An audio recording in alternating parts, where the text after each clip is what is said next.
Pinagpala po ba lahat? Amen. Sadyang dapat pagpalain na kasi sa inawit natin, di ba? Makita natin kung gaano kay buti at kay ganda ng kalooban ng Panginoon. At sa umagang ito, sabi nga, ang binigay ng Lord ay ipakita sa atin kung paano siya generous sa atin bilang Diyos. Kaya lang minsan nakakalungkot na bilang isang tao, hindi natin nakikita yung pagiging generous ng Lord sa ating buhay. Aminin naman natin o hindi. Hello? Sabi mo sa katabi mo, pinagpala ka. Hallelujah. Tignan mo, pinagpala talaga. Amen, hallelujah. Sarap tawis, no? Talagang mainit sa presensya ng Panginoon. Inuban ko nga yung kot mo kanina eh. Sinunod ko lang kasi kinilaw na ako eh. Pero mainit ulit. Pero amen. Purihin ng Diyos, sabi nga, actually sa inawit natin kanina, buo na yung mensahe ng Panginoon eh. Andun yung, siya yung ilaw ng ating, di ba, madilim na tinatahak. Di ba? Ilaw ka sa kadiliman. So, meron pa ba rin kang mamumuhay sa kadiliman? Tingin ko, wala na, pag kinakilala sa Lord. Sabi ko, pag kinakilala sa Lord, wala nang pangamba. Bagamat andyan yung problema, hindi nawawala yun eh. Alam mo yung problema? Iba-iba nga lang mukha ng problema. Tingnan mo yung katabi mo. May problema ba? Hello? Ang mahirap kung sarili mo, problema mo. Ang tingnan mo sarili mo, problema na talaga. Di ba, pinoproblema yung mukha. Pinoproblema yung tigawat. Pero alam mo, dapat hindi mo problemahin yan eh. Alam ba, sabi ng Panginoon, kawangis sa tayo nilikha ng Diyos. Kaya kung sasabihin mong pangit ka, di pangit din yung Diyos natin, pero ako daw niwala eh. Walang taong pangit sa paningin ng Diyos. Tao lang yung sasabi ng pangit. Lalo na yung mga naniniwalang nag-evolve ka galing sa unggoy. Hello? Charles Darwin. Kaya pala meron mukhang unggoy. Sinat ko sa inyo. Kasi naniniwala siya na galing sa unggoy. Pero kung babasahin natin yung Word of God, walang nag-evolve na galing sa unggoy. Man created by the Creator. Amen po ba? Amen. Sino rito naniniwala na ang God ay generous? Amen. Parang isa lang naniniwala. Sino rito naniniwala na ang Diyos ay generous? Amen. Dapat. Pero tanong, nakikita ba natin yung pagiging generous niya sa buhay natin? Amen. Dapat. Kasi kung hindi, ay baliwala lahat. Di ba? Yung nga lang magising ka sa umaga, generosity ni Lord. Binigyan ka pa ng buhay. Dinagdagan pa yung buhay mo, extended. Kahit matigas ang ulo mo. Ayan, anak ha. Extended ka na naman isang araw. Kahit matigas ang ulo mo. Pero dapat, ginagamit natin yan sa kalooban ng Panginoon. Ang buhay na tinirang sa atin. Pag-aaralan natin ngayon, pag-usapan natin yung gabing, excuse me, sayang isa ko sa gabing nagbinansahe. Umaga pala. Maliwanag eh. Actually, kagabi kasi doon sa Bethel, doon kami maggawa eh, kaya nasali akong gabi. Actually, pag-usapan natin yung about sa Matthew 20. Sino nakakala mo yung story ng generosity and the jealousy of the human, of the man? Makikita natin, no? Kung gaano kabuti ang Diyos, kung gaano kabuti yung pinakita natin yung kabutihan ng Diyos at pagiging seloso ng tao. Meron pa ba rito siloso? Or silosa? Hello? Amen. I'm not talking about personal relationship. It's about yourself, kung gaano ka kajilo sa kapwa mo. Actually, tayo bilang Pilipino, narinig niyo ba yung salitang crab mentality? Amen. Nung bago ako mag-abroad, narinig ko na yun eh. Ano ba ibig sabihin ng crab mentality? Yung talang ka nasa utak. Pero hindi pala. Literal pala yun. Na mismong kapwa mo Pilipino magbabagsak sa'yo. Katulad nung, di ba, yung crab, pag nilagay mo sa isang lalagyan, di ba? May umaangat, ano gagawin ng isa? Aatakin yung isa pababa. Hindi ka wala kaangat. Ganun lang ugali ng Pilipino. Aminin man natin na hindi. Reality. Reality to. Real to. Di ba, Ate Barbang? Ate Marimar, sorry. Ate Marimar, sorry. Sabi kasi ako Marimar eh. Mas maganda kasi i-pronounce yung Marimar. Kaysa Marimar. Tsaka parang, ang sarap-sarap. I-pronounce ba? Marimar. Wow. So di ba makita natin, no? Yung ugali ng isang tao, likas sa kanya yung magiging club mentality. Kahit anong lahi, hindi ako niniwala Pilipino lang.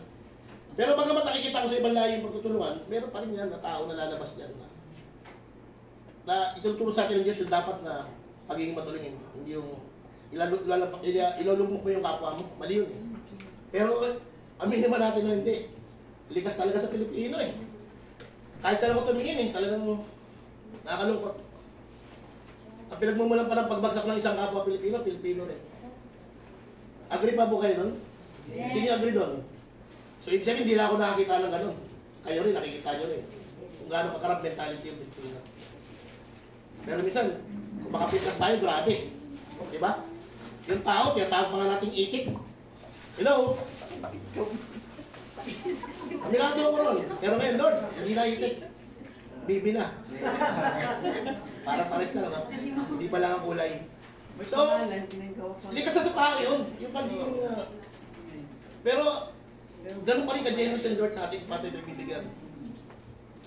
Pero sa umagang ito, nais ng Lord na matutunan natin. At pinakikita sa atin, Lord, yung pangit na dapat baguhin natin sa buhay natin. Amen? So, samahan niyo ako manalangin muna. Let's pray.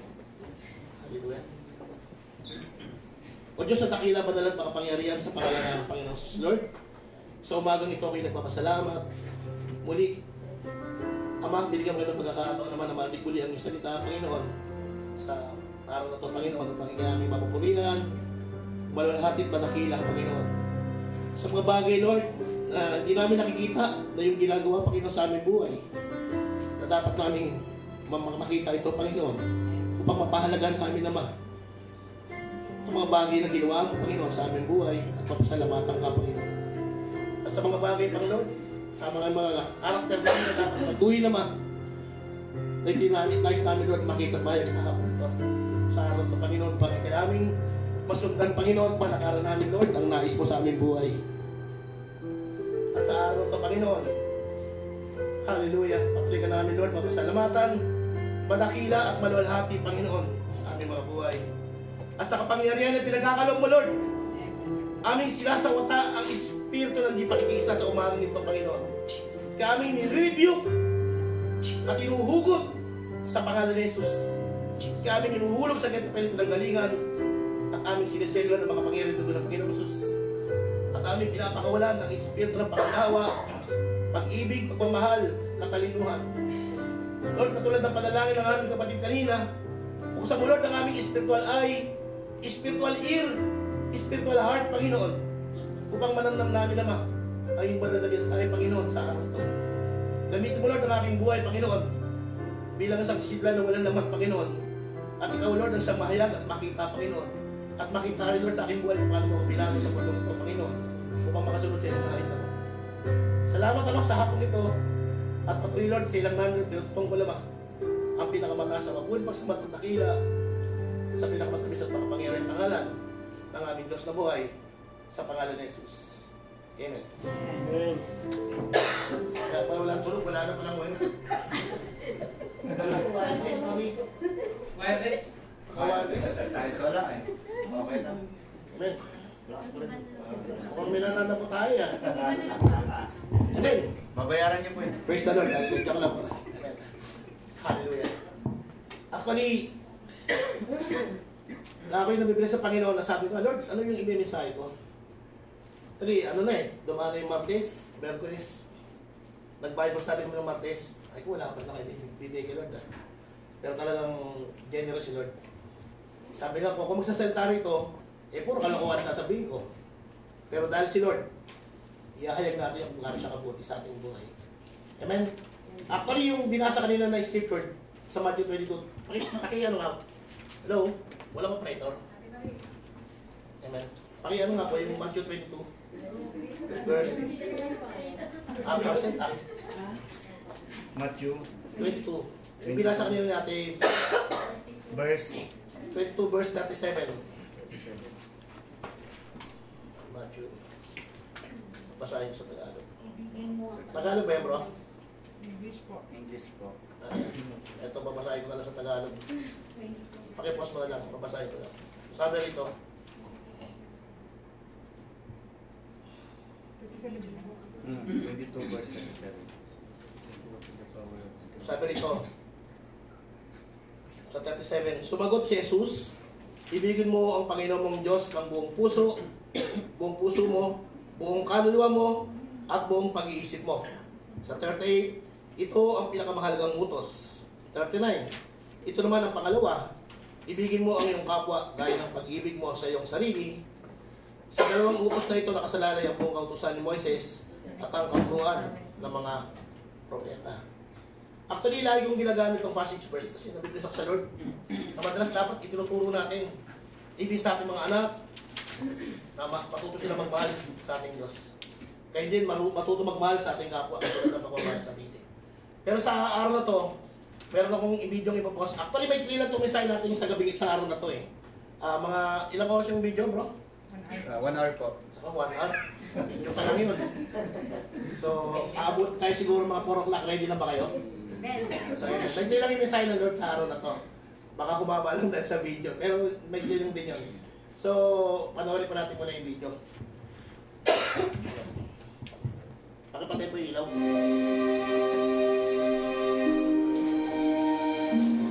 Behold, we have forsaken all and followed thee.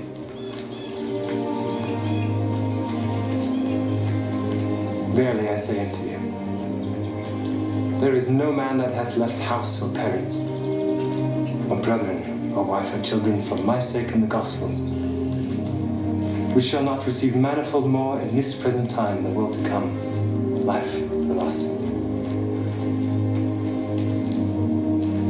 But many that are first shall be last, and the last shall be first.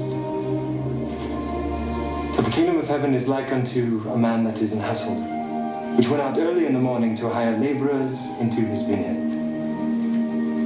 And when he had agreed with the laborers for a penny a day, he sent them into his vineyard. And he went out about the 3rd hour, and saw others standing idle in the marketplace, and said unto them, Go ye also into the vineyard, and whatsoever is right I will give you. And they went their way. Again he went out about the 6th and 9th hour, and did likewise. And about the 11th hour he went out, and found others standing idle, and saith unto them, Why stand ye here all the day idle? They say unto him, Because no man hath hired us. He saith unto them, Go ye also into the vineyard, and whatsoever is right, that shall ye receive. So, when even was come, the Lord of the vineyard saith unto his steward, Call the laborers, and give them their hire, beginning from the last unto the first. And when they came that were hired about the 11th hour, they received every man a penny. And when the first came, they supposed that they should have received more, and they likewise received every man a penny. And when they had received it, they murmured against the good men of the house, saying, These last have wrought but 1 hour, and thou hast made them equal unto us, which have borne the burden and heat of the day. But he answered one of them, and said, Friend, I do thee no wrong. Didst not thou agree with me for a penny? Take that thine is, and go thy way. I will give unto this last, even as unto thee. Is it not lawful for me to do what I will with mine own?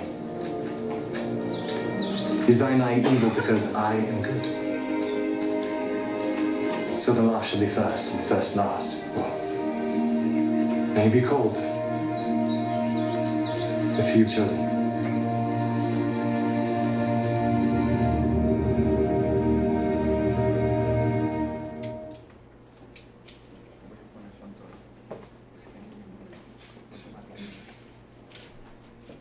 Amen?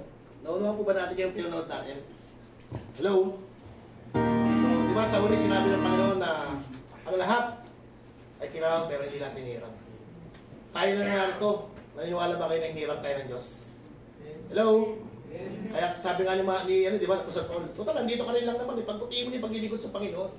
Actually, sa pinanood natin video kanina, napagkasunduan talaga nila eh. I-ano ko lang ulit yung istorya, na babayaran kita ng 1 penny, magtrabaho ka lang sa ubasan ko, sabi ng mayaman, di ba? So, umayag yung laborer, di ba? Pero kung galing sa ka-generous, nakita natin, no? Every hour, naghahanap siya ng manggagawa. Hindi siya huminto hanggang sa magdilim na. Kaya nga dumating na, di ba, 1 oras na rin tatrabahuin ng isa eh. Pero 1 penny pa rin ang binayad. So ano nangyari? Ano naging resulta? Di ba? Ganyan tayo minsan yung sa huling-huli na tumanggap ng 1 penny pero nagreklamo siya. Di ba? Sabi niya, ba't 1 penny lang din yung ibibigay mo sa akin? Kaninang umaga mo pa ako pinagtrabaho rito. Samantala yung matatawag mo lang, oh. Wala pang 1 oras. 1 penny rin, dapat masigit yung makuha ko. Sabi niya, di ba? Alam niyo bang ganun ang ugali natin? Hello? Sino rin tinaniniwala na ganun tayo? Ayaw umamin, ha? Amen.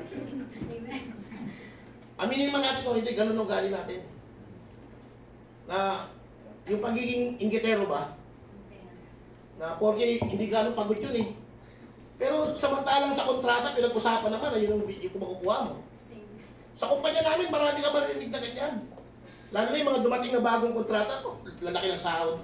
Samantalang di marunong. Samantalang tayo, tinanggap mo yun, pinirma mo eh. Hello? So naunawaan niyo ba yung nais ng Lord? Na huwag tayong maghangad pa. Kung ano yung napakasunduan at tinanggap mo, mag-stick ka ron. Kung gusto mo tapusin yung kontrata mo, maghanap ka ng ibang mas malaki sahod. Pero yung aangal ka, parang hindi tama eh. Pero sa totoo lang, marami ako narinig. Even ako, naranasan ko rin yan eh. Nadadala nila ako eh. Oo nga, no? Nung dumating ako, sabi niya, ilang oras ng trabaho mo? Eko, 10 hours. $300. Yung pala, may mga inabot pa ako na ang lilit na sahod. Naapawa ko pa yung sahod. Nakikita ko pa. Pero sabi niya, 10 hours na naman eh. Doon lang ako titira eh. Pero after 4 years, nakuha ko yun. 8 hours. Kaya, praise God. Ngayon, maganda-ganda na yung, yung sahod ko. Pero after yung pinanood natin, spiritual lang dalawang klase ang spiritual talaga ang meaning niyan. Inalintulad, di ba, nang sasabi, yung kaharian ng Diyos ay kahalintulad nun. Nasa paglilingkod natin sa Panginoon. Diba? Kaya nga sabi, merong nauunang nauhuli at merong nahuhuling nauna eh. Sino rito yung nagrereklamo, madalas, pag nautusan ni Pastor? O ayaw lang mag-utos si Pastor, nahiya. O sino rito yung nagrereklamo habang naglilingkod sa Panginoon? Meron ba? Actually, nangyayari sa atin yan. Pero ang nais ng Lord, ipaunawa sa atin yung pag-ibig ng Diyos kung gano'n siya ka-generous. Kahit na anong pagpapagal natin sa Lord, tanda natin hindi yan nasasayang. Our labor in the Lord is not in vain. Hello? Amen. Dapat malaman natin yun. Alam niyo ba tayo bilang isang tao, madalas marinig sa atin, puro angal. Kaya nga sabi rito sa pinag-aaralan natin yan, sinasabi rito, yung pagiging siloso ng tao eh. Actually, yung pagiging siloso ng tao eh, hindi lang sa isang bagay, napakarami. May kwento ka akong narinig yan tungkol sa pamilyang Kristiyano at pamilyang hindi Kristiyano. Sabi nga eh, kapag bumibili ng kung anong gamit yung kabila, ang kapitbahay, itong asawa ng Kristiyano rin, naiinggit siya. Sabi niya, pa, bumili sila ng bagong TV. Ano gusto mong gawin ko? Bumili rin tayo. So, sinusunod nila. Pa, bumili sila ng rep. Ano na naman? Bibili rin tayo. Hanggang sa nakompleto na rin yung gamit nila. Pero hindi siya sabi na porque merong ibili, hindi. Wala kasi sila talaga. So, nakompleto na yung gamit nila. So, natakot yung lalaki. Kasi nabalitahan dyan, pinatay ng asawa yung lalaki eh. Delikado ha, baka maingit dito ha. Pero hindi pinaabot ng Lord. Hindi pinaabot ng Lord sa ganun kasi Kristiyano eh. Diba? So, tinanong, siguro naman tapos na yung pag-iingit mo, pinatay na niya eh. Sabi niya, oo naman. So, bisa ganun tayo, di ba? Na kahit wala tayong pambili. Bisa nga, iPhone na ngayon? Yung sikat ngayon, iPhone. Dati iPhone 16 nabi ko, may iPhone na tayo. Ha? 16. Laki ng layo na, no? Nasa iPhone 6 pa rin ako eh. Inaantay ko kasi buo ba yung iPhone 6. Sa kakantay ko, umabot na 16 pala. Ang hirap talaga mag-ipon. So bakit na natin, no? Na tayo bilang tao, wala tayong contentment. Diba? Sa napanood natin video kanina, actually ang story na matatagpuan natin sa Matthew 20. Verse 1 to 16, sa mga gustong makita sa Bible yung pilas natin na video para mabasa nyo rin. Nasa Matthew 20 verse 1 to 16. Na kung saan makikita natin kung gaano ka-generous yung may-ari na ilalim tulad, sabi nga nakaharian ng Diyos yung story na dapat natin. Pero marami sa atin pa rin, no, na hindi naunawaan, no? Nasa paglilingkod natin sa Panginoon, akala natin, yung ibang, isa napapagod tayo. Sino rin yung na-burnout na sa paglilingkod sa Panginoon? Yung sitting ministry nga lang, na-burnout yan, iniwala ka. Isa nawawala pa yan. Sitting ministry na lang, ha? Susunduin na lang para magsimba. Nawawala pa. Hello? Ate Joy. Bigat na, no? Sitting ministry ka na lang, nawawala ka pa, nabe-burnout ka pa. Ate Joy. Pero mostly talaga nabe-burnout yung mga tumatayo rito na naglilingkod. Kaya dapat pinag-pray talaga eh. Alam niyo ba kung ba't nabe-burnout? Hello? Alam niyo kung ba't sila nabe-burnout? Ginagawa kasi nilang trabaho yung paglilingkod sa Panginoon. Alam niyo yung sikreto sa paglilingkod sa Panginoon? Enjoyin lang natin yung paglilingkod sa Panginoon. Kaya nga sabi ko nga eh, yung pagiging generous ng Lord dapat nakikita natin yan sa ating buhay. Actually, marami nakatingin sa material na bagay. Na pero ang totoo, hindi naman lang din generous ang Diyos. Alam niyo ba, pag-isip niyo pala sa umaga, makikita mo na yung generosity ng Lord sa buhay mo. Sino rin yung nakakapagbigay pahalaga? Na Lord, salamat sa buhay, Panginoon. Amen. O baka sinasabi naman, ako, umaga na naman, trabaho na naman. Sa halip naman, pasalamat muna sa Panginoon. Nauna yung reklamo. Ano kaya kung hindi ka nagisingin ng Lord? Yun lang. Sabi mo, Lord, gusto ko bumalik. Wala na. Sino rin kinakapag-pray sa umaga pagkagising? Amen. Ako, inamin ko, pagkabangon ko, hindi mo na ako nagpipray eh. Tumatakbo muna ako sa ilamusan. Kasi alas 7 na, pag ako bumangon, talaga pasok na rin eh. Hindi ako naliligo ako sa gabi. Ginagaya ko yung mga India. Kaya nga sumasakit na rin yung braso ko eh, parang pinasok ng lamig. Kasi napakadumi ko, pag tapos ng hapon, hindi pwedeng hindi maligo eh. Kaya nga minsan, pagod na pagod ako, kaya minsan doon nakahabol dito. Mahirap mag-helper sa ibang lahi kasi talagang workaholic sila eh. Talagang pagtrabaho sila. Kaya minsan, where's Roger? Sabi ng German. Sleeping. German yung helper ako, no? Hindi German Shepherd ha, German talaga. German-Russian. Half German, half Russian siya. Pero napakagaling mag-English. Sabi pa nga niya, a healthy life. Sabi pa niya, without wife is a healthy life. Loko to ah. Malusog na yung katawan natin pag wala raw asawa. Sabi ko, but for me, sabi sa kanya, my wife is my life. Sabi ko naman sa kanya. Oh. Sabi pa niya sa akin, pero lalaki na sahod nila. Pero makita natin na sa pagtatrabaho natin, madalas doon nakikita yung pagiging maangal ng Pilipino, di ba? Naalala ko nung nag-aagawan kami doon sa pag-i-stamp lang. Kasi pag sa stamp, ikaw naman susulat ka lang. Pagdating doon, production. Nag-aagawan kami doon sa pag-i-stamp kasi pwede kang humihiro pag natambakan mo na. Eh sa pagsusulat, tambak talaga yun eh. Nag-aaway-aaway pa dahil sa posisyon yun. Ginawa ng vision ko, rotation ko every hour.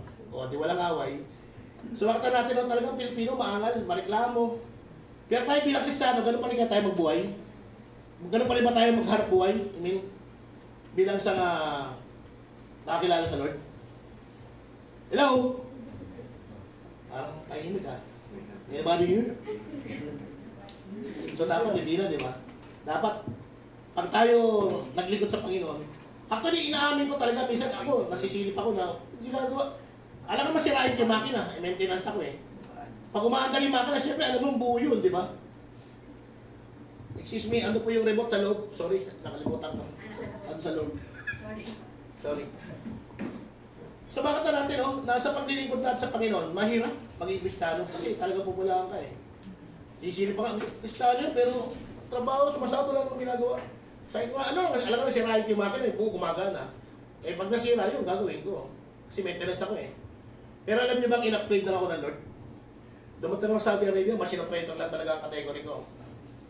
Alam mo, pag walang naglilingkod sa Panginoon na natili sa passion, alam niyo ba yun? Hello? Ang Pilipino kasi, sa totoo lang, kapag binigyan ng task, ibigay mo na nila yung sahod na malaki bago ko magtrabaho. Narinig nyo na ba yung ganon? Siguro narinig nyo na kasi na pag binigyan siya ng task na, hindi ko naman trabaho ito, pinapatrabaho sa akin. Sahod muna. May kumpanya bang ganon? na mauna yung sahod bago trabaho? Wala naman, di ba? Pakita mo muna yung galing mo bago ka bigyan ng invento. Ganun talaga ang tamang prinsipal. Pero Pilipino, hindi tama sa mga ibang lahi. Posisyon sila ng posisyon. Pero tignan mo sila malalaki yung sahod. Ibang lahi. Kasi hindi sila umangat pag binigyan ng task. Trabaho lang. Alam niyo ba, naaanihin mo yan pagdating ng panahon na tamo yung isang India kasama ko na wala namang alam. Nag-storekeeper. Kahit hindi madagdagan na sahod, okay lang. Eh yun, tamo, laki na ng sahod niya. Sinisiraan pa siya ng mga Pilipino. Kesyo doon na raw tumanda. Doon na raw kasi parang pili-pili na maglakad. Doon na raw na high blood. Ayaw niya tignan yung sarili niya. Siya rin, tumanda rin naman siya eh.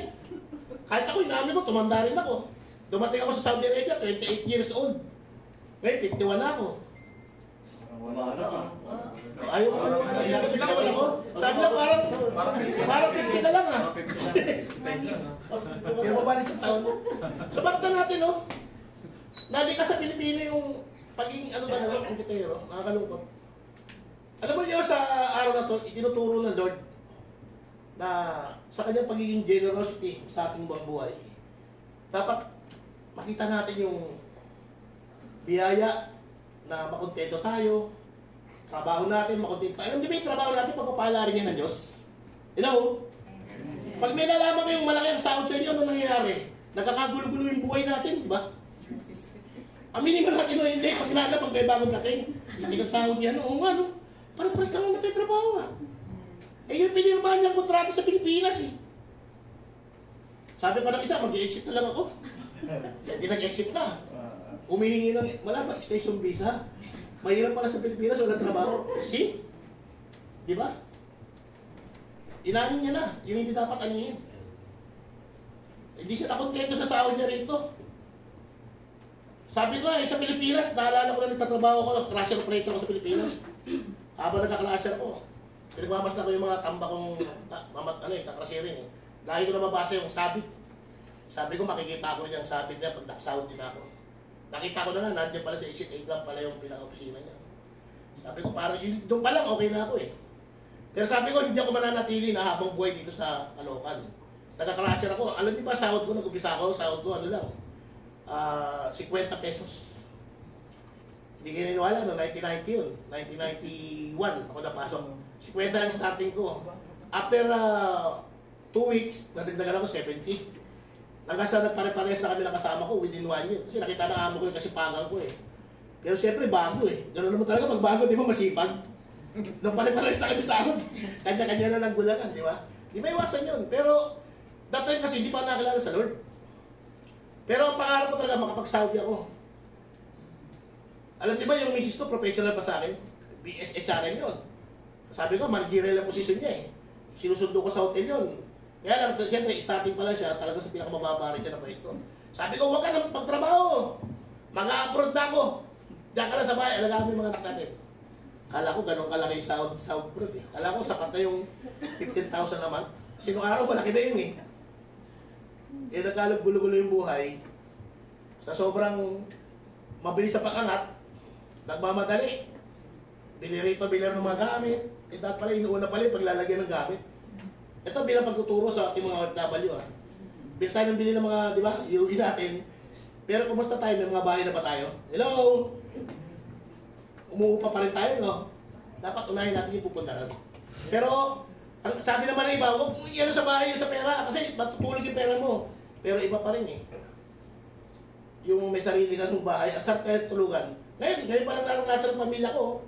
Sa Caloocan, alam niyo ba, maghahanap ka ng posisyon. Ilulusot mo yung paa mo para magkasya ka.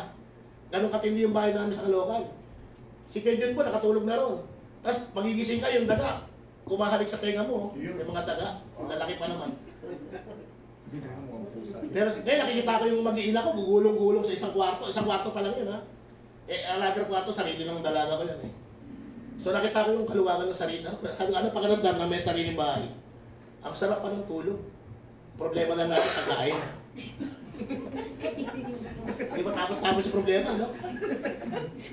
May bahay na. Pagkain naman ang problema. Kaya nga tao, walang tingin sa paghanap buhay eh. Di ba? Nung pandemic, di ba, naranasan natin na nawalan tayong pagkain, di ba? Doon mo makikita ang Pilipino sang kahit sa tuka, kahit ano pang posisyon niya. Lalo na yung mga walang naipon. May pera ka, di ba kabili? Walang mabibilan eh. Di ba? Kaya, isang pitik lang ng Diyos. Kaya wala tayong pagmamalaki. Kaya dapat lagi natin pinagpapasalamat sa Lord yung pagiging generous niya sa atin. Hello? Amen. Paano natin pinasalamatan si Lord? Itong mga ginagawa natin na ito, pagpapasalamat sa Diyos. Pagpapagal to. Yung gigising ka na maaga, oy, gising na dyan, wawalis na. Hirap ka yun. Basta tulog ka, alas 3. Uwi na lis. Parang nabibigit lang. Nabibigit ko lang ha. Pero kagabi, nakaligtas ako eh. Doon ako natulog. Sing. Pero gumising pa rin ako umaga para makahabol sa prayer. So, I encourage everyone na sama-sama tayo magpasalamat sa Panginoon. Lalo na yung mga nandito sa church. Alas 7 ng umaga, nagpiprayer kami ni Pastor. Kaya maganda, the more, the merrier para sa Panginoon. Kasi yun ang gusto na Lord, magkaisa tayo. At alam niyo ba, na kapag kayo lagi nagpapasalamat sa Lord, lalo kang pagpapalain ng Diyos. Hindi lang yung sa pera. Alam niyo ba yun? Yung hindi ka lang ma-hospital lang isang taon, magkano na natipid mo, laki na. Di ba? Hindi lagi nasa klinik. Palibasa, libre, no? May bayad na kayo, wala nang libre. 20%. Yung konting ano lang. Ako naman, inaabol ko, sick leave lang eh. Kaya nga nagpapano ako eh. So, magpahinga naman. Pero sa gawain ng Panginoon, nabibless ako sa Lord na talagang pag hinihingi mo sa Lord, Lord, ayoko mapagod. Hindi ka talaga. Tulad yung sinabi ng kapatid kanina, di ba? Sa Isaiah. Katulad ng isang agila, hindi ka mapapagod pag hinihingi mo sa Lord. Amen. Balik tayo sa binasa natin kanina. Paano mo masasabing mahal ko ang Diyos kung hindi mo siya pinasasalamatan? At ano yung utos ni Papakalawa? Mahalin mo ang kapwa mo. Sabi mo, mahal mo ang kapwa mo kung kiniingitan mo. Tignan mo yung katabi mo. Ano ang kiniingitan mo sa kanya? Dami po. Hindi ko Ang kiniingitan mo ang Biblia. So bakit na natin, no? Ang tao hindi kontento kapag walang Panginoon eh. Kahit na minsan may Panginoon na yung tao, hindi pa rin kontento minsan. Nadadala pa rin ng mga iPhone na yan. Dala sa bagay.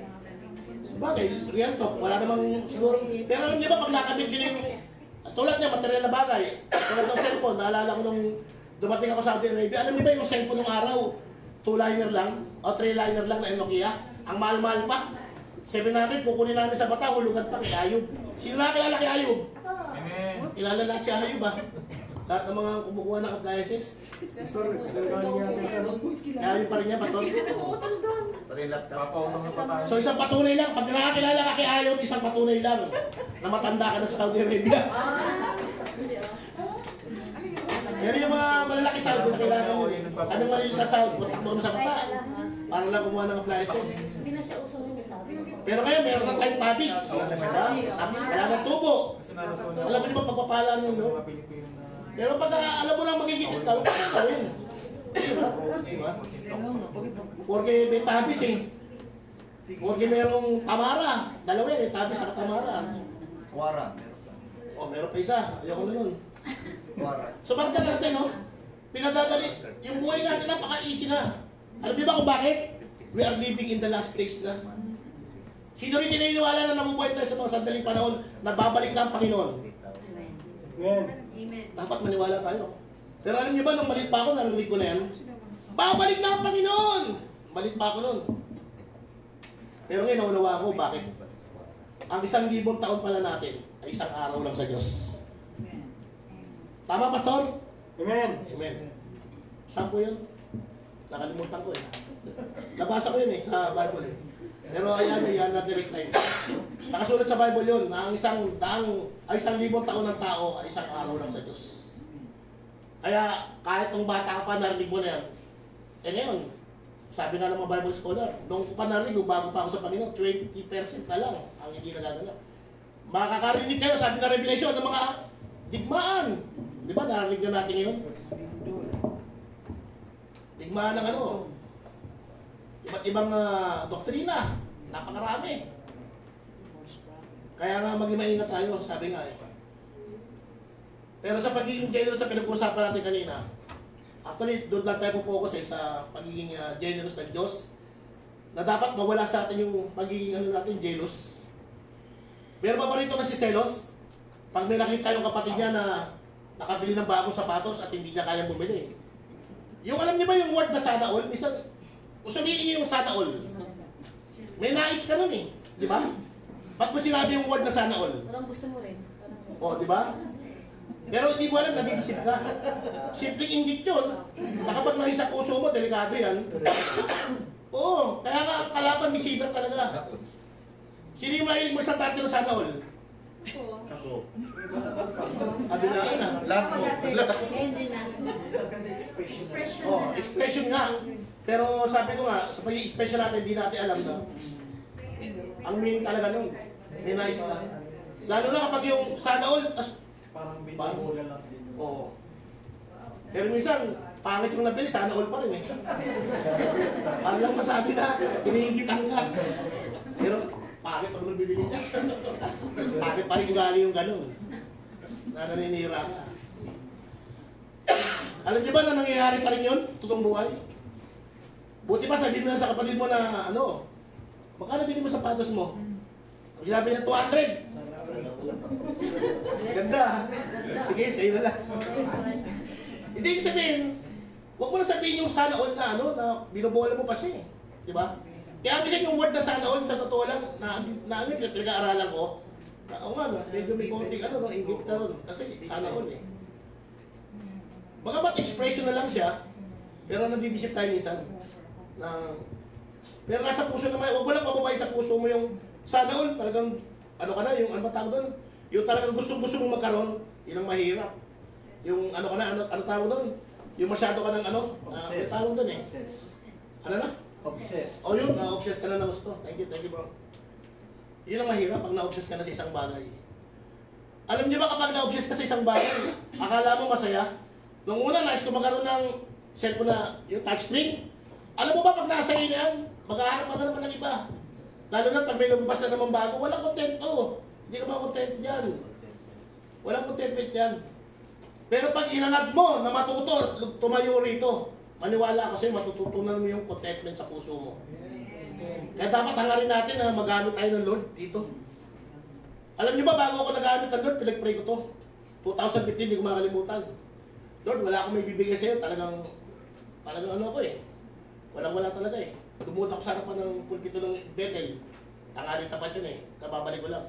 Sabi ko, Lord, gamitin mo ako sa pulpito. Gusto kong magamit mo ako, Panginoon. Ang bilis ng ginawa ng Lord. Talagang tama yung sinabi niya na merong nauunang nauhuli at merong nahuling nauuna. Yung mga ayaw mo paggamit, yung umaangal eh. Ba't ako magpapagamit? Para hindi naman kami pinagpapala ng Diyos. Ba't pa ako kailangan dyan?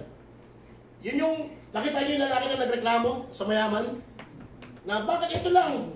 Samantalang yun ang usapan nila, 1 penny lang naman. Sa buong maghapon na paghanap buhay. Pero nakakita siya ng, parang isang oras lang ng trabaho yun, ganun din ang binayad. So ngayon sa hapon na to, may natutunan ba tayo? Amen. Ano dapat natin gawin? Kontento. Huwag natin gayahin yung lalaki na huli na nagreklamo. Being grateful. Pero may assurance ba talaga na hindi na natin magagawa yun? Hello? Wala, di ba? Pero dahil sa kabutihan ng Panginoon, dapat tingin natin sa Lord, Lord, gusto ko makontento. Kaya nga ako, sabi ko, sapat na yung sahod ko, kahit ako dagdagan, okay na, masaya na ako eh. Hinihingi ko naman sa Lord yun eh. Yung na-upgrade niya ako sa trabaho, naranasan ko paano maging maintenance. Samantalang ang kategory ko talaga, machine operator lang. Kontento na ako ron. Pero kung i-level up ako ng Lord, okay na, kung maging senador ako. Ayaw niyo maniwala. Parang ayaw niyo maniwala. O parang kay Tanod na lang. Parang kay chairman. Para maniwala kayo. Ayaw niyo maniwala. Ayaw niyo maniwala. I-level up para ng Lord ah. Walang posible, Pastor, di ba? Amen. Totoo yun. Pero huwag naman sobrang fighting spirit. Kailangan spirit ng Lord. Baka fighting spirit mo na lang yun. Mahirap na. Kailangan yung spirit ng Lord. Amen. So mga kapatid, pag gano'n, pag ako tumatayo, lagi na lang tawanan kayo ng tawanan. Nag-descend ka na nga ako eh. Mukha bang pork do? Actually, yun ang nais ko talaga eh, na Lord, bigyan mo ko ng encouragement sa bawat isa, kasiyahan.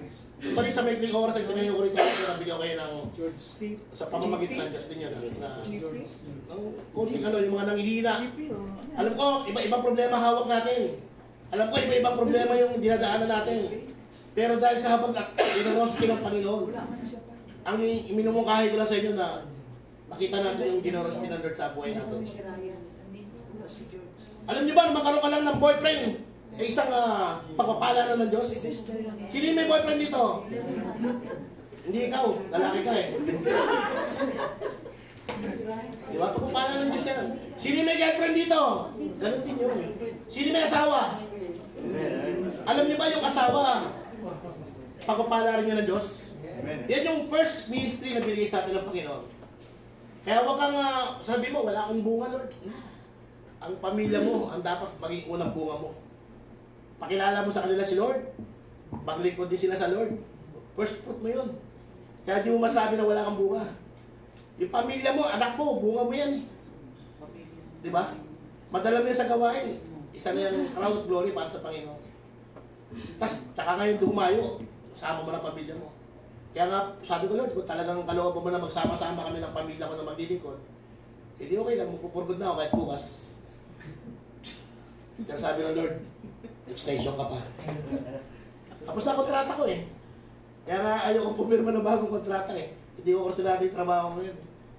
Pero sabi ko Lord, kalooban mo na lang kung ano yung nais mo.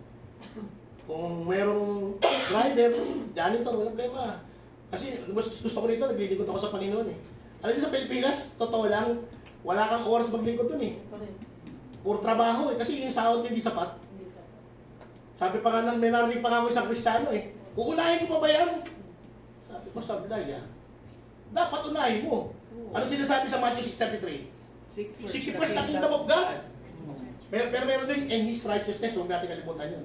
And His righteousness, yun yung lalakaran mo, yung katuwiran ng Diyos. And all things shall be added unto you. Kaya nga dapat tayo mga OFW, pag uwi natin sa Pilipinas, unahin natin dito, unahin yung simbahan. Yung sambahan na full gospel, na si Kristo lang ang inaangat. Sino rito may simbahan sa Pilipinas? Amen. Pangyaman nyo, may simbahan na sa Pilipinas. Actually, yung ginadalawan. All the time. So, praise the Lord, no?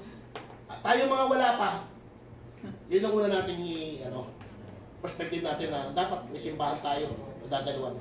May mga ngalaga sa ating spiritual. Tanda po natin mga kapatid, kasi kailangan ng buhay ng isang tao balanse. May spiritual at merong buhay natin sa mundong to. Kailangan balanse yan. Hindi pwedeng may masira dyan na isa. Kailangan pantay. Alam niyo ba yung aeroplano? Alam niyo ba, lahat naman tayo nakasakay na ng aeroplano eh, no? Wala naman dito nakatira eh. Lahat tayo galing ng Pilipinas eh. So bakit natin aeroplano, di ba? Subukan mo tanggalin yung pakpak doon. Ganun din yung ministry. Ganun din ang buhay natin bilang isang nilikha ng Diyos. Ang isa, ministry natin, spiritual. Ang isa, buhay natin sa mundong to na dapat balanse para makalipad tayo ng maayos at makalating tayo ng maayos. Amen? Amen. So sa tinuturo sa atin sa Lord na to, ang sumisirang kalawang sa buhay ng isang tao yung pagiging inggitero eh. Yung pagiging jealous. Nasa halip na makita niyo yung generosity ng Panginoon na binigyan siya ng hanap buhay, na makontento siya, ano nakita niya? Bakit yun? Parehas lang ang binigay. See? So, ang natutunan sa umaga to, naunawa ba natin ang nais ng Lord? Hello? Makontento tayo. Huwag tayo mainggit. Kahit ang pogi ng boyfriend niya. Kahit ang ganda ng girlfriend niya. Kahit ang ganda ng asawa niya. Huwag tayo mainggit. Kasi meron ibinigay sa atin ng Lord.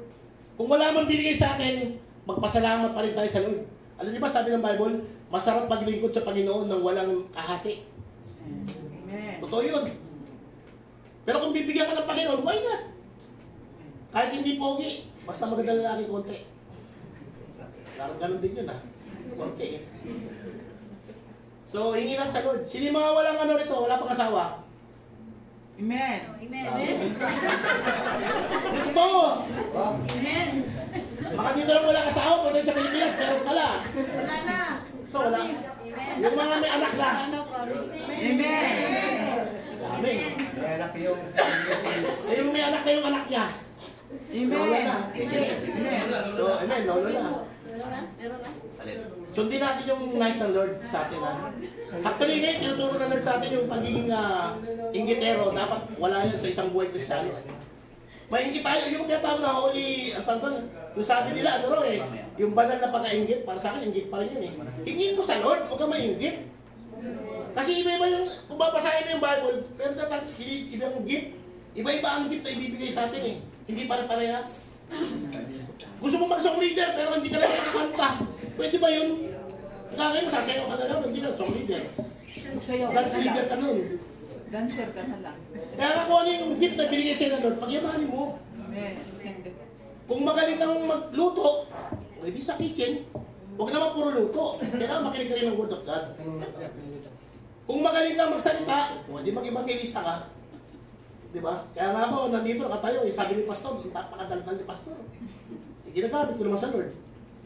Sino rin niya Marites? Ayaw umamin ha. Kaysa mag-Marites ka ng buhay ng ibang tao, Marites na lang, Marites na yung pangalan ng Panginoon, kabutihan ng Diyos. Kung paano siya naging generous sa buhay mo. Amen? Yun ang dapat natin binabanggit sa mga nakakatabi natin sa bus, nakakatabi natin sa kung saan, nakasalamuhan natin sa tindahan. Kaysa yung madalas pinag-uusapan, yung sabi na namin, ako, puro kasiraan. Si ano, hindi marunong sa makina. Hindi tignan pa yung nasasalita, hindi rin naman marunong. Parehas lang kayo eh. Namimintas pa. So yun yung lakas na ugali ng tao eh. Na minsan, di ba, na crab mentality. Na dapat hindi natin ginagawa bilang isang tagasunod ng Panginoon. Dapat ang nakikita sa atin, ano una dapat? Ano una nakikita sa atin bilang isang mananampalataya? Hello? Amen? Hindi ba rin? Puso mapagkumbang. Ayun, mapagkumbabang puso.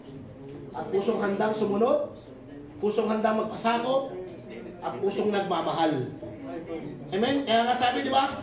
Mahalin mo ang iyong Diyos ng buong puso, buong isip, buong kaluluwa. Meron pa nga sa Deuteronomy ang buong lakas, kasama yung lakas. Di ba? Pero ang tanong, paano mo masabing mahal mo ang Diyos? Yung katabi mo nga, hindi mo kayang mahalin. Pag nawala, sinisiraan mo. Hindi na dapat ganun ang isang Kristiyano. Di ba? Natatawa si ate, oh. Nasiraan ka na ba, eh? Siniraan ka na? Ibig sabihin na may nanira na sa'yo, hindi ganun. Kasi yung erase. masakyan na siya. Oo. Ako, nasiraan ako sa lahat. Ibig sabihin ako, naranasan na natin bawat sa nasiraan tayo, di ba? Hindi lang yun. Pag narinig na siniraan ka, alam mong hindi totoo, ba't ka magagalit? Hindi naman totoo. Amen. Kaya nga sabi, di ba, pag nagalit, totoo. Huwag kang magpapekto. Isumbong mo sa Lord. Huwag kay tulpo, ha? Kay Lord mo isumbong. Pakatok mo ka kay tulpo. Ito na lang sila. Nakakalimutan mo si Lord, ang unang tanggulan natin. Siya ang matibay na tanggulan. Kaya dapat, in any circumstances, unahin sa panalangin. Kapag sinisiraan ka at hindi naman totoo, ayos, pastor, oh, sumbong mo kay pastor. Parang Pastor, kung sobra-sobra na. Pag sobra-sobra na, Hindi na nag-aapaw-apaw na. turin mo! Turin mo sa panalangin! Sira ng lahat, sira ng lahat, sira ng pamilya. Oh. Turin mo sa panalangin! Vengeance. Meron pa niyang ano handa. Actually, yung sabi nga, may ibibigay siyang wisdom ng Lord kung paano mo ipagtatanggol. Amen. Tama yun. Pero unahin mo muna, tuhurin mo muna sa panalangin. Hindi ko sinabing tuhurin mo physical. Tuhurin mo sa panalangin. Iyak na tuhurin lang, mo. no? Iyak na lang. Lurang oo. Ang kasagutan sa problema natin, isang luling Sige lang. sa Diyos. Sa lupa, di ba? Luhod mo lang. Amen. Huwag tayong physical. Kasado kayong physical pag sinabing tuhurin eh. Bugbugin sa panalangin. Bugbugin sa panalangin eh. Pero pwede namang babad sa panalangin, ba't kailangan bugbugin pa? Lalo mo akong ginawa nito eh. Change the word. Makita natin mga kapatid, no, na ang tinuturo talaga na Lord. Yung generosity niya, makita natin sa ating buhay. At yung pinakita ng video kanina, nais ng Lord, na ang Diyos kasi naghahanap talaga ng manggagawa sa totoo lang. Kaya nga katulad ng Pebing yan eh, yung sa kinkarya ng Dos, ginanin tulad niya yun eh. Ang Diyos walang tigil sa paghahanap ng manggagawa, alam niyo ba yun? Amen. Kaya nga ang lahat ay tinawag, pero hindi lahat tinirag. Amen. Alam niyo ba na napakasarap pakinggan sa Panginoon? Pag hindi mo naranasan yung sarap na yun at ginhawa, kagalakad sa puso, hingin mo sa Lord. Kasi maaaring hindi ka hinirang, tinawag ka lang. Sinabi ng Bible na nagsabi nun eh. Di ba? Ang lahat ay tinawag, pero hindi natin hinirang.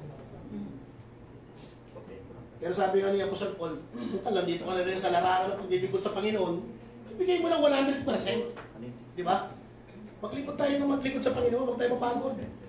Ang sikreto ka kasi dyan, huwag mong gawing trabaho. Porque sinabi ni Pastor, oh, isang linggo ka dyan, presider.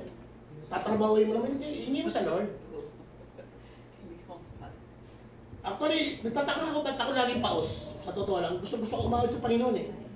Pero siguro nasa makahiling ko ng malamig. Uminom mo ng malamig. Oo, narinig ko na, sinabi na nga eh, sabi ko nga. Inuulit ko lang eh. Malamig. Eko yun, eko. May kasi panahon eh. May eko. May echo ron, sabi ni Pastor. So makita natin, no? Sa lahat ng ginagawa natin sa mundong to, may resulta, may consequence. Di ba? Pag inom ka ng malamig, ano nangyari? Yan, Paos. paos. Di ba? Pagkain mo ng ice cream, ano nangyari? Paos. Nawala boses. Di ba? Paos ka na, kumain ka pa ice cream. Pero salamat, Tatay Fredo ha. Huwag na, mamaya na. Amen. Purihin ng Diyos, no? So, introduction pa lang yun eh. Alas 12 na. Paano kaya yun? Introduction pa lang to eh. Oh. Praise God. Yun natin kung pwede natin i-summarize. Sorry talaga, introduction pa lang yun eh. Sorry talaga. Amen.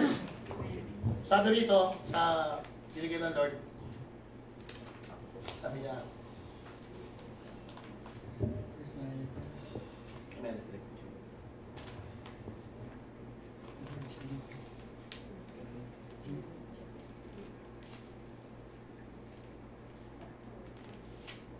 Itinuturo, bilang sabi rito, sa ating natagal ngayon, itinuturo ng Lord yung pagiging generous niya ay hindi lang natin tignan at makita. Kailangan maging generous din tayo bilang isang tagasunod ng Panginoon. Paano ba natin mapagpala yung ating kapwa? Alam niyo ba yung paghahatid ng magandang balita? Isa na yung napaka gandang may bibigay mo sa mga taong dukha. Actually, maraming dukha. Kung lalabas ka sa simbahan na to, sa mundo, maraming dukha. Dukha kay Kristo. Mga taong hindi nakakilala sa Panginoon. Maraming tao namumuhay sa problema. Sabi pa nga ng kasama ko eh, simba ka to para medyo, kasi lahat sila nabaw sa utang eh. Pare-pares lang naman tayong baon sa utang. Oo nga. Pero ako, mayroon akong inaasahan. Alam ko, darating ang oras na babaguhin ng Lord yung buhay ko. Meron akong hope. Pero yung taong walang Kristo, kaya nga sinasabi ng Bible, di ba? Makakamit mo man yung yaman sa mundong ito. Ano sabi niya? Kung wala ka namang Kristo sa puso mo, walang saysay yan. Amen po ba? Amen. Sabi mo sa katabi mo, pinagpala ka. Gisingin mo pagdalo. Uy, gising. Uy, gising. Ako lang yung lagi natutulog, ako ang biyahin. Pero mas maganda ron, hindi ako nakatulog. Kasi masusubsob ka ron eh. Mas maganda ron sa likod. So, amen. So, bakit natin mga kapatid na ang pagiging generous ng Panginoon sa buhay natin, kailanman ang Diyos ay hindi nagkulang. Pero tayo ang nagkukulang sa Lord. Yung talino, kung paano tayo mamumuhay, inihingi sa Lord. Kung talagang tunay kang tagasunod ni Kristo, at ibabatay mo yung bawat paghakbang mo sa pamumuhay mo bilang tagasunod ni Kristo, hindi ka kailanman mamamali ng desisyon. Hindi ka niya paabutin sa sinasabi ko nga, di ba? Na katulad ng babae na halimbawa kanina, di ba? Pinatay yung asawa ng kapitbahay. Hindi niya napapatayin nyo kasi nakakilala siya sa Lord eh. Bagamat naiingit siya sa mga gamit, kasi tinuturuan siya ng Lord kung paano mamuhay. Di ba? Tayo, bilang isang tao, ituturo sa atin ng Lord kung paano mamuhay nang wala kang inaapakan. Pero hindi yun ang kaligtasan na sinasabi ng Bible ha. May pamantayan pa rin ng Diyos para magkaroon tayo ng kaligtasan. Una, para nagpataya sa Panginoon. Ikalawa, gumawa tayo ng naayos sa kanyang kalooban. At ano ikatlo? Yung Great Commission, di ba? Yung buong mundo, ipakilala mo si Kristo. Ihayag mo yung salita na natutunan mo. Paano mo ihayag sa ibang tao yung salita ng Panginoon kung sa pamilya mo na nasa loob ng tahanan, hindi mo maihayag? Kaya nga dapat mag-equip tayo mga kapatid, mag-aral tayo lagi. Magbasa tayo lagi ng Bible. Ikaw ba may kukwento mo si Kristo kung hindi ka nagbabasa ng Bible? O palagay natin, lagi ka nagbabasa ng dyaryo. Ano yung lagi mong ihahayag? Pag tinanong ka tungkol sa current event, sigurado kaya mo sagutin. Kasi lagi ka nagbabasa ng dyaryo eh. Ganon din niya pag lagi ka nagbabasa ng Bible. Na maihahayag mo yung kabutihan ng Diyos. Maihahayag mo kung sino si Kristo. At hindi ka basta-basta matadaya. Kasi meron kang batayan, no? Andito yung salita ng Panginoon. Magkano yung halaga ng cellphone natin? Sino yung nakakabili ng cellphone na halagang 1,000 pataas? Hello? Amen. Sino ba? Umamit kayo. Ako, 300 lang cellphone ko. Pero itong Bible, 800 pesos lang to. Pag may mga muwi, tata, dapat pabili kayo ng Bible, oh. Kaya lang, ayaw ko lang kung magdadala ng Bible si tata. Pero wala problema kasi ako, pag sakali pabili kayo. Dapat meron tayong Bible, hindi lang cellphone. Kasi sa cellphone, lalo na't meron ka internet. Naranasan ko na yan. Nagbabible ako, maya nasa Facebook na ako. Banda ko rin, nasa YouTube pa ako nanonood. Teka, nagbabasa ako ng Bible Dadayain ka ng kaaway. Sabi ko, bibili pa ako ng isang cellphone. Para pang Bible lang talaga. Pumili ako. Wala rin. Sa cellphone. Mas maganda talaga yung meron kang Bible na ganito na binabasa. Ang sarap. Hindi ka madidistract. Kaya ako pag nagbabasa ako, nakatayo eh. Kasi nakakatulog din ako eh pag ako nagbabasa. Matulog ako, susund ako. Diba? Para ako nangangaral. Kaya nga, I encourage everyone na dapat meron tayong libro. Bible. Kahit sabihin pang high-tech na ngayon, na cellphone meron na. Mas maganda pa rin meron ganito. At pag kayo nakapagdala ng ganito, huwag nyo nang dalhin pabalik sa Pilipinas. Ang dami sa Pilipinas na ito eh. Dito mahirap. Iwan nyo na kung sino yung nasa pupusuan mo na susunod sa iyo, sa Timothy mo. Kahit sabihin pang 1,000 bilhin mo sa Bible mo. 1,000, magkano lang sa Philippine money, sa real, di ba? Kaya nga ito, 800 bili ko. Kung sino maging Timothy ko, sa kanya mapupunta ito, appointment. Pastor din. Sino gusto maging pastor? Ayaw nyo ha. Si Lord naman ang bibigay sa inyo, hindi naman ako eh. Di ba? Pero dapat mga kalit, yung desire sa puso natin, magpagamit tayo sa Panginoon. Huwag tayo mapagod. Huwag tayo mainggit. Sabi mo sa katabi mo, huwag ka mainggit. Mainggit. Huwag ka mainggit. Ba't ako mainggit? Hindi ka nainggit, sana all ka ng sana all. Ano ibig sabihin sana all? Sana lahat meron, di ba? O gusto mo rin magkaroon. O di sana all. Inggit pa rin yun. Kaya sabi ko nga, nadidisip tayo ng kaaway minsan sa simpleng salita. Kaya dapat mas matalino tayo sa kalaban. Ano pag pulo wisdom ng tao, nakikita niya kahit kalit-liit ano, parang agila na malayo, kitang-kita niya yung dungis. Ganun yun. May nasabi, kaya dapat observan tayo eh, bilang isang mananampalataya. Meron pa isang word, nakalimutan ko eh, na madalas sinasabi natin bilang isang Kristiyano na dapat hindi rin eh. Hindi naman masama yun kasi expression yun, pero kung titignan mo yung meaning, hindi maganda. Patay tayo. Ingit pa rin eh. Yung patay tayo dyan, yung tamas kayo dyan. Gusto mo nang mamatay? Yung madalas sasabi, patay tayo dyan. Mag-isa ka. Tayo daw eh. Pero pag sinabi mo, sino gusto pumunta sa langit? Taasan ng kamay, oh. Ngayon na. Sabay, naanda mo ako. Walang gustong mauna. Paano, hindi pa ready. Meron pa siyang gustong gawin sa buhay niya. Pero alam niya ba, dapat always ready tayo? Kasi hindi natin alam. Naglalakad tayo niya mamaya, mabagsakan tayo ng aeroplano. Totoo yun. Hindi natin alam ang buhay Oo, ang buhay natin, hindi natin hirap na to. Bukas, pag-gising mo. Hirap sa Diyos. Hindi ka naman magising. At least, pag-gising mo, nasa langit ka na. Okay lang. Di ba? Sino rin din gusto na mamatay? Men.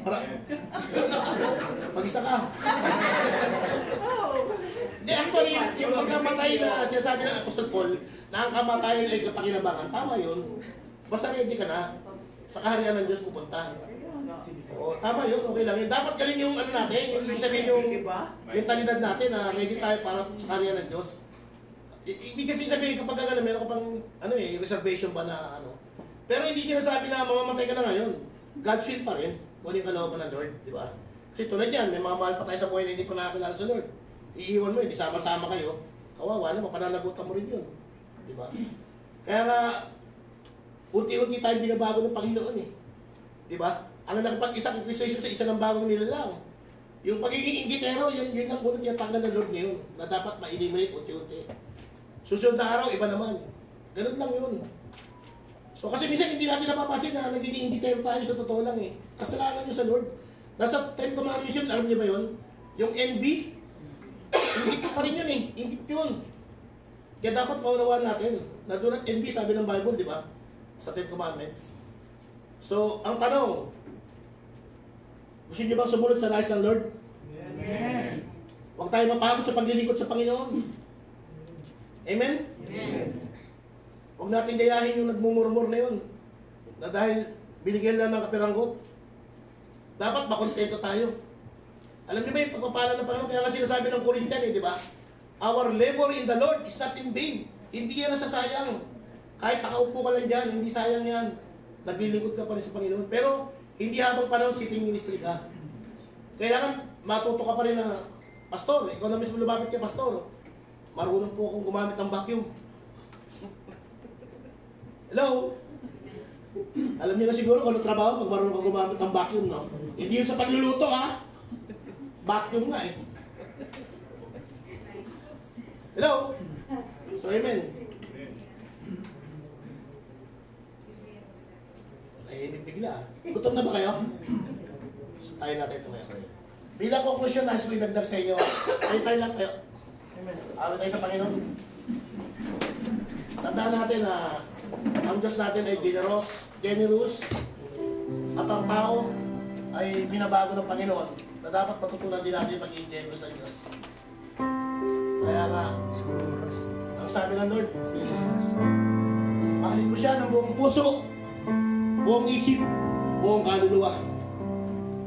Ganyan ang pagmamahal natin sa kapwa, katulad ng pagmamahal natin sa sarili natin. Ay ganda na kalooban ng Panginoon. Tignan natin. May church. Sama-sama tayong mahal sa Panginoon. Hallelujah.